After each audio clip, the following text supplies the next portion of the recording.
Hello नमस्ते सत श्री अकाल। स्वागत है आपका मूवीज़ रिव्यू में। मेरा नाम है MIMJ। और भाई साहब, कल 25 तारीख को एक बहुत ही शानदार मूवी रिलीज़ हुई है यार। अगर आपको नहीं पता है तो मैं बता देता हूँ। ये मूवी रिव्यू है RRR का। यस, तो यार तुम्हारा भाई मूवी देख आया है और तुम्हारे लिए मूवी के कुछ एक्सक्लूसिव फुटेजेस भी लाया है। तो ये रिव्यू यार आपको लास्ट तक देखना ही पड़ेगा। अरे यार, मैं बोल भी क्यों रहा हूँ, आप तो वैसे भी देखोगे यार। मतलब अगर आप इस मूवी को सिनेप्लेक्स में जाकर एंजॉय नहीं करोगे ना, तो यार सच बता रहा हूँ, आप मिस कर रहे हो बहुत बड़ी चीज़ को। तो यार टाइम वेस्ट नहीं करते हैं, चलो शुरू करते हैं अपना मूवीज़ रिव्यू। यार बहुत ही तगड़ी मूवी है। मूवी की स्टोरी लाइन शुरू होती है एक गांव में, जहां पर एक गवर्नर जो होते हैं, उनकी वाइफ आई होती हैं। और वो गवर्नर भी आए होते हैं, लेकिन वो शिकार कर रहे होते हैं। जब तक वो गवर्नर शिकार कर रहे होते हैं, तब तक उनकी वाइफ उस गांव में अपने हाथों पर मेहंदी लगवा रही होती हैं एक छोटी बच्ची से। अब उनको उस छोटी बच्ची का गाना और मेहंदी इतनी ज़्यादा पसंद आ जाती है कि वो उस छोटी बच्ची को ख़रीद लेती हैं, लेकिन उसकी माँ उसे बेचना नहीं चाहती। इस वजह से वो उनका पीछा करती है। लेकिन तब क्या होता है मैं आपको बताता हूँ। तब वो उनकी गाड़ी के सामने आ जाती है और पूरा जो भी उनका मतलब काफ़िला होता है ना, वो रुक जाता है। तो सबसे आगे जो बाइक पर चल रहा होता है एक ऑफिसर, वो उतर के आता है और उसके सर पे गन तान देता है उसे मारने के लिए। तभी जनरल अपनी गाड़ी से उतरते हैं और उस सोल्जर से कहते हैं कि तुम इसे गोली नहीं मारोगे। क्या तुम जानते हो जो गोली तुम अभी चलाने वाले थे उसकी क्या कीमत है? 1 पाउंड। तो यहाँ पर गवर्नर बताता है कि जो एक बुलेट की कीमत है ना, वो एक इंडियन से बहुत कहीं ज़्यादा है। तो फिर जो सोल्जर होता है वहीं से एक लकड़ी का बड़ा सा लॉग उठाता है और उस लेडी के सर पे, यानी जो वो बच्ची की माँ थी, उसके सर पे मार देता है। फिर उसके बाद वो गवर्नर और उसकी वाइफ वहाँ से बच्ची को लेकर चले जाते हैं। वो बच्ची बहुत रोती है, गिड़गिड़ाती है, लेकिन उसे नहीं छोड़ते। अगले सीन में भाई एंट्री होती है हमारे पहले आर की, मतलब पहले हीरो की। इसमें पहला हीरो है हमारे प्यारे जंजीर में, आपने उनको देखा ही होगा। जी हाँ, इसमें हैं हमारे राम। ठीक है, राम की एंट्री बहुत ही तगड़ी होती है।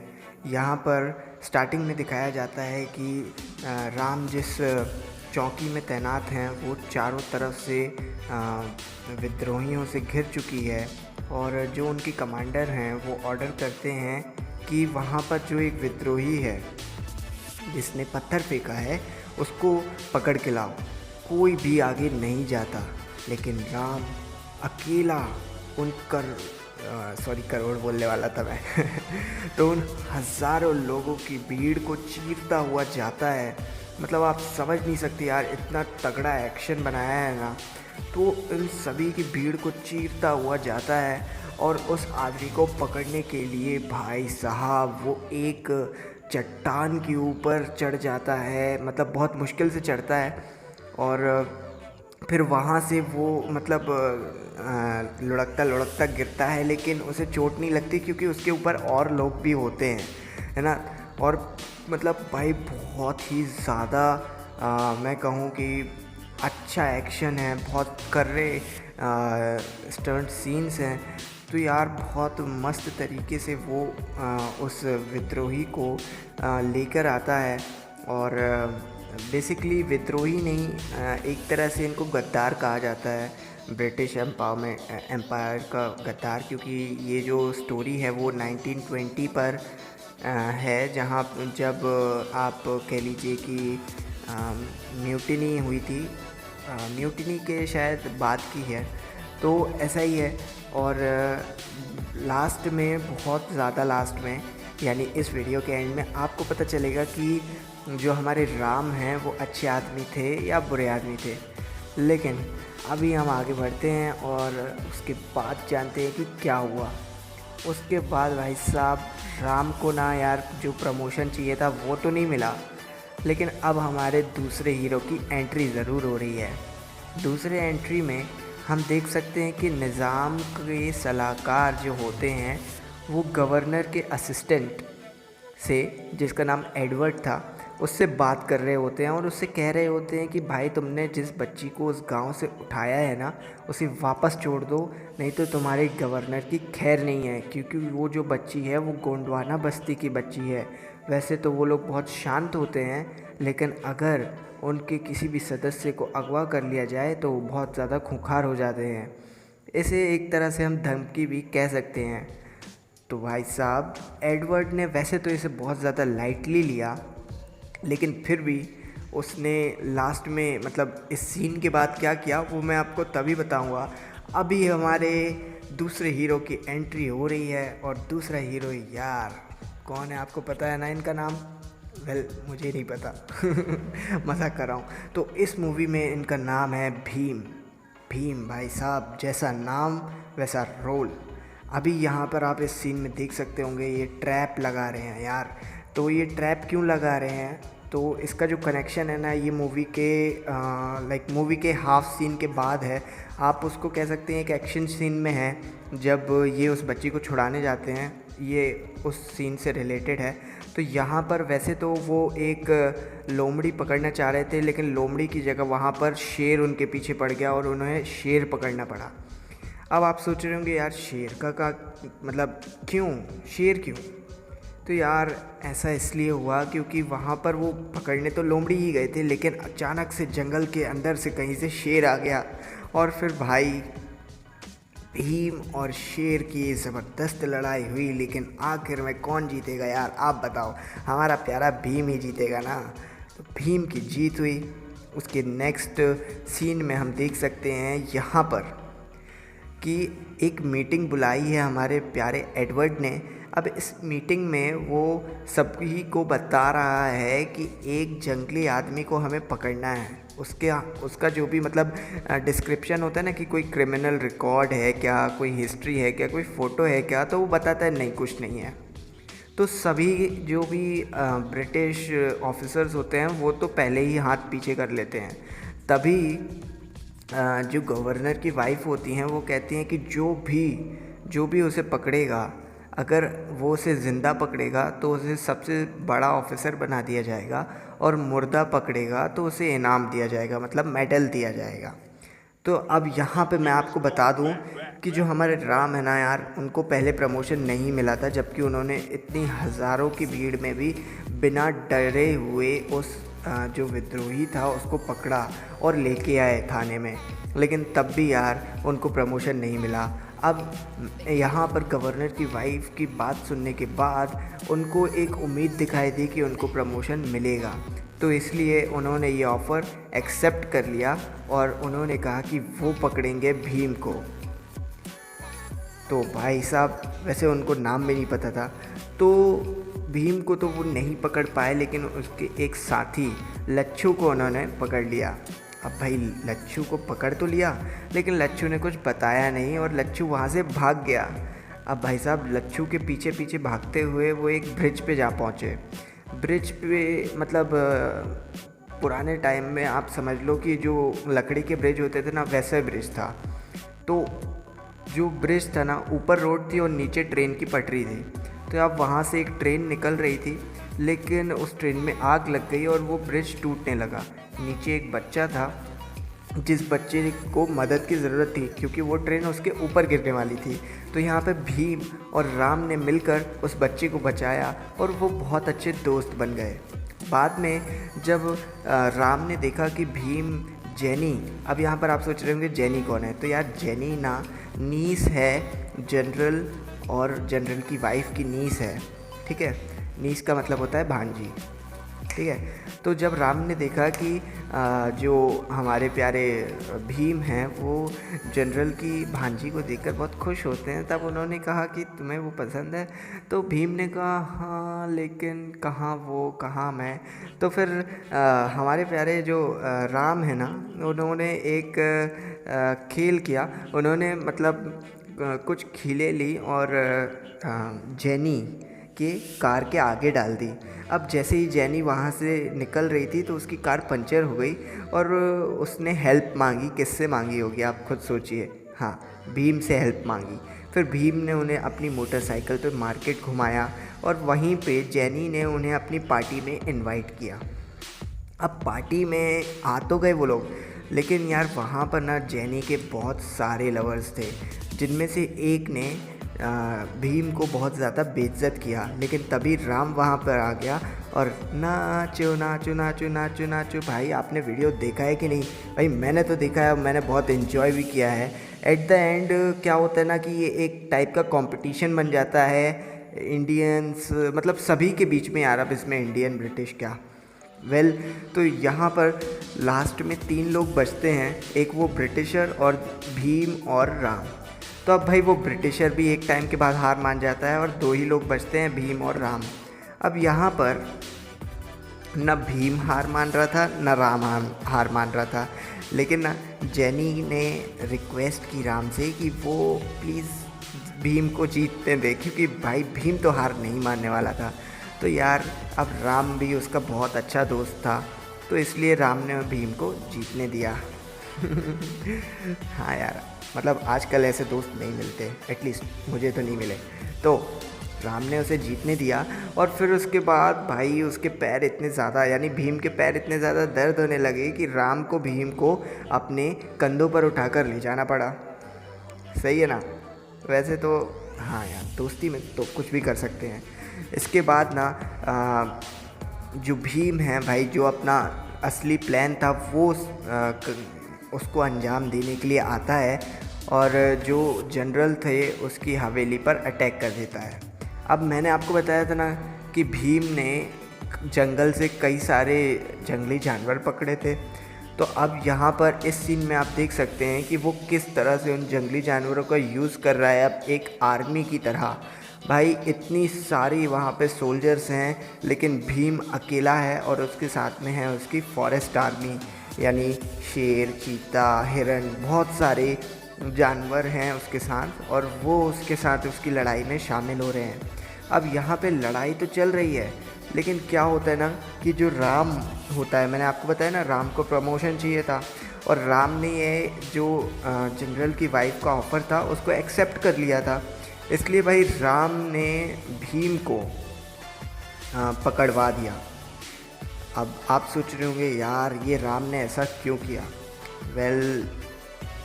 उसकी भी एक अलग स्टोरी है जो कि हम अभी समझेंगे, ठीक है?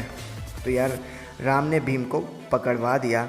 उसके बाद राम को प्रमोशन मिल गया और उसे सबसे बड़ा ऑफिसर बना दिया गया।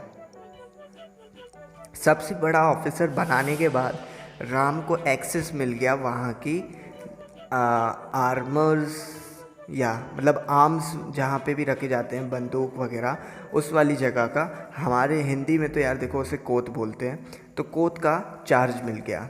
अब यहाँ पे राम की जो बैकग्राउंड स्टोरी थी कि वो क्यों बना था एक ब्रिटिश ऑफिसर, तो यहाँ पर वो सामने आती है। तो यहाँ पे पता चलता है कि जो राम के फादर थे अजय देवगन उनको सब दद्दा बोलते थे। तो जो राम के फादर थे दद्दा, वो एक ब्रिटिश सोल्जर हुआ करते थे। तो क्या हुआ कि वो एक बार एक गांव में गए थे जनरल के साथ। अब ये कुछ वैसा ही है जैसा मैंने आपको वीडियो के स्टार्टिंग में बताया था, सेम बुलेट वेस्ट मत करो, लकड़ी के लॉक से मार दिया, ये वो। तो इससे अजय देवगन यानी दद्दा को बहुत ज़्यादा शौक लगा कि यार हमारी इतनी भी कीमत नहीं कि लोग हमें गोली से मारे, हमें इतना तड़पा के मार रहे हैं। तभी उन्होंने वहाँ से एक गोलियों का बक्सा उठाया, अपनी राइफ़ल ली और चल दिए अपनी सेना बनाने। उन्होंने अपनी सेना तो बना दी, लेकिन यार उनके पास हथियार नहीं थे। अब भाई बिना हथियार के सेना थोड़ी ना होगी। अब भाई साहब उन्होंने क्या किया कि सबको ट्रेनिंग देना स्टार्ट कर दिया। अब भाई साहब क्या हुआ उसके बाद मैं आपको बताता हूँ। तो जो राम था उसने एक बार अपने फादर की राइफ़ल चुरा ली और एक बुलेट चुरा ली। ठीक है। अब वो बुलेट लेकर वो जहाँ पर शूटिंग की प्रैक्टिस किया करते थे वहाँ पर गया और उसने एकदम जो सर्कल होता है ना उसके बीच में बुल्स आय मार दिया। ठीक। अब आप सोच रहे होंगे 10 मीटर से मारा होगा, 20 मीटर से मारा होगा, 50 मीटर से मारा होगा, भाई ज़्यादा से ज़्यादा 100 मीटर से मारा होगा। तो ऐसा कुछ नहीं था। राम ने वो जो निशाना लगाया था ना वो दूसरे पहाड़ से लगाया था भाई, मतलब दूसरा पहाड़। आप जब मूवी देखने जाओगे ना आप तब खुद देखना भाई, इतने दूर से, और वो भी रात में। तो ये देखकर भाई अजय देवगन यानी हमारे प्यारे दद्दा की आंखें खुली की खुली रह गईं और उन्होंने कहा कि भाई हमारा हथियार तैयार हो चुका है। इतने में ही भाई ब्रिटिश आर्मी ने उन पर अटैक कर दिया। अब आप सोच रहे होंगे कि ब्रिटिश आर्मी ने अटैक कर दिया तो उससे मतलब क्या हुआ, उन्होंने फाइट बैक किया होगा? तो नहीं यार, पता चलता है कि जो गन थी ना वो सिर्फ राइफ़ल थी ना, वो सिर्फ एक ही थी, वो जो कि सिर्फ दद्दा के पास थी। अब बाकी सभी लोग कैसे लड़ते भाई ब्रिटिश इंडिया से जब उनके पास राइफ़ल ही नहीं थी। तो दद्दा को गोली लग गई। राम ने कई सारे सोल्जर्स को मारा दद्दा की राइफ़ल से, लेकिन ना अब क्या था कि गोलियां ख़त्म हो गईं। लास्ट में राम के पास एक गोली बची थी जिससे उसने दद्दा को गोली मारी। दद्दा ने अपने कमर पर एक C4 मतलब एक्सप्लोजर या एक्सप्लोजन्स TNT का एक बेल्ट बांध लिया था, जिससे बहुत सारे ब्रिटिश सोल्जर्स के पास जाकर उन्होंने ब्लास्ट कर दिया। ठीक है। अब उन्होंने ना राम से एक वादा लिया कि वो हर एक स्वतंत्रता संग्रामी को एक गन ला के देंगे, मतलब हथियार देंगे। तो राम ने इसको बहुत ज़्यादा सीरियस लिया और उसका मतलब राम का एक ही मतलब मकसद बन गया कि उसे सभी जो भी स्वतंत्रता संग्रामी हैं उनको राइफ़ल ला के देनी है। ठीक है। अब आपको पता चल गया होगा कि क्यों जो राम थे वो इतना मतलब ब्रिटिशर्स की बात मान रहे थे। राम की जो मदर थी और उनका भाई था, वो अंग्रेज़ों ने जब अटैक किया था तब मारे गए थे। तब सिर्फ राम बचे थे और उसकी फियांसे सीता, जिसका रोल आलिया भट्ट ने किया है, वो बचे थे। तो उन दोनों के अलावा और सब कोई मर गए थे। ठीक है। तो अब इसके बाद नेक्स्ट सीन में आप देख सकते हैं कि राम जनरल और उनकी वाइफ के सामने खड़ा है। अब यहाँ पर ना जनरल कहते हैं कि भीम को भरे बाज़ार में सबके सामने कोड़े मारे जाएं। अब राम यार उसका दोस्त था, वो ऐसा कैसे कर सकता था, लेकिन फिर भी उसे अपने पत्थर पे दिल रखकर ऐसा करना पड़ा। तो और नेक्स्ट सीन में आप देख सकते हैं कि राम एक गाड़ी में आ रहा है जिसके पीछे भीम है। उस गाड़ी में भीम है। अब भाई भीम को लाकर सूली पे टांग दिया जाता है और चाबुक से मारा जाता है, लेकिन जब उसे मार रहा होता है ना राम भीम को, तो यार उसके शरीर से खून नहीं निकलता। तो जो गवर्नर की वाइफ होती है ना वो कहती है I want to see the blood, I want to see the blood. तो ना फिर वो अपना चाबुक देती है जिसमें ना कीलें लगी होती हैं उस चाबुक में। तो भाई उस चाबुक से राम को मजबूरन भीम को मारना पड़ता है। लेकिन जैसे ही भाई भीम का खून निकलता है और वो खून पब्लिक के बीच में पहुंचता है, तभी भाई पब्लिक पागल हो जाती है और जो सिचुएशन थी भाई वो आउट ऑफ कंट्रोल हो जाती है। इस वजह से भाई जो भीम है उसको सज़ा नहीं दी जाती है, लेकिन उसे 2 दिन बाद की सज़ा देने की तारीख तय होती है कि उसे फांसी चढ़ा दिया जाएगा। लेकिन राम को अपनी गलती का एहसास होता है, जो कि एक तरह से गलती नहीं भी थी, और इस वजह से वो भीम को छुड़ा देता है, मतलब भगा देता है। लेकिन इस वजह से उसे पकड़ लिया जाता है। अब राम को पकड़कर एक सॉलिटरी कन्फाइनमेंट में डाल दिया जाता है, जो कि ज़मीन के नीचे बने हुए गटर जैसी चीज़ होती है। अब भाई उसमें ना राम खड़ा हो सकता है ना बैठ सकता है ठीक से। अब भाई नेक्स्ट हम यहाँ पे देख सकते हैं कि यहाँ पर भीम को अपनी जो बहन थी वो तो मिल गई और उसका पूरा परिवार भी साथ में है, लेकिन यहाँ पर ना क्या हो रहा है कि पुलिस सर्च कर रही है चारों तरफ। अब भाई साहब पुलिस ढूंढ रही है कि भीम मिल जाए और भीम के सर पे 10,000 रुपये का इनाम है। पुलिस भीम को ढूंढते ढूंढते जहाँ पर वो छुपे हुए थे ना वहाँ पे आ जाती है। अब यहाँ पे फिर से एंट्री होती है हमारी सीता की, सीता यानी आलिया भट्ट की। तो भाई आलिया भट्ट ना उनको पुलिस वालों से बचाती हैं और बोलती है कि यार यहाँ पे हम, और बोलती हैं कि भाई हमें चेचक है, चेचक पता है ना आपको, स्मॉल पॉक्स।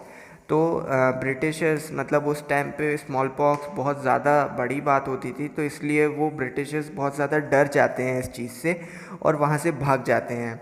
फिर जो सीता होती है वो राम की पूरी कहानी सुनाती है और उसके बाद जो भीम होता है उसे अपनी गलती का एहसास होता है। वो बोलता है कि मैं तो सिर्फ़ अपनी बहन को छुड़ाने के लिए दिल्ली गया था, लेकिन राम तो पूरे देश को बचाने के लिए दिल्ली गया था और मैंने इसके साथ ये क्या कर दिया।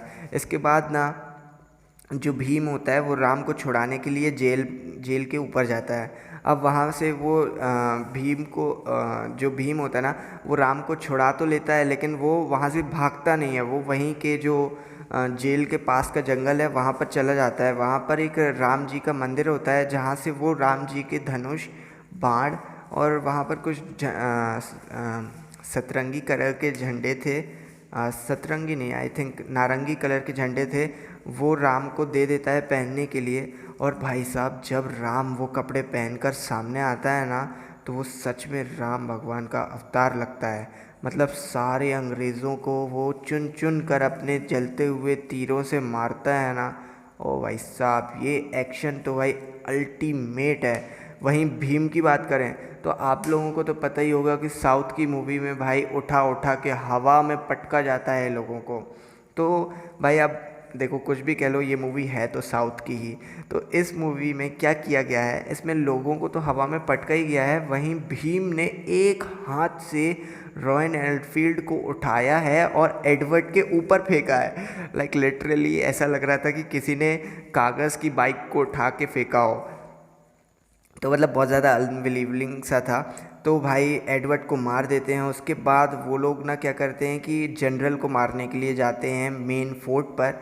वहाँ पर राम भीम से कहता मतलब इशारा करता है, कहता नहीं है, तो भीम को इशारा करता है कि वो गाड़ी को जो फोर्ट है उसकी तरफ हवा में उछाल दे। अब मुझे नहीं पता यार उसको एग्जैक्टली क्या बोलते हैं सिनेमैटिक लैंग्वेज में। तो वो उछाल देता है और राम उस पर एक जलता हुआ तीर मारता है। वो गाड़ी जो होती है ना वो पूरी आग की लपटों से घिर जाती है और वो वहाँ पे जाकर जहाँ पे आर्म्स एंड एम्यूनिशन रखे होते हैं वहाँ पे जाके गिर जाती है। और वहाँ पे बहुत बड़ा धमाका होता है जिसमें पूरा फोर्ट तबाह हो जाता है। फिर आपको याद होगा ना मैंने बताया था कि जो गवर्नर की वाइफ थी वो I want to see the blood, I want to see the blood ये बोल रही थी बार बार। तो भाई साहब जो गवर्नर की वाइफ होती है ना उसकी भी इसमें डेथ हो जाती है और उसका जो ब्लड होता है ना वो गवर्नर के ऊपर गिर रहा होता है।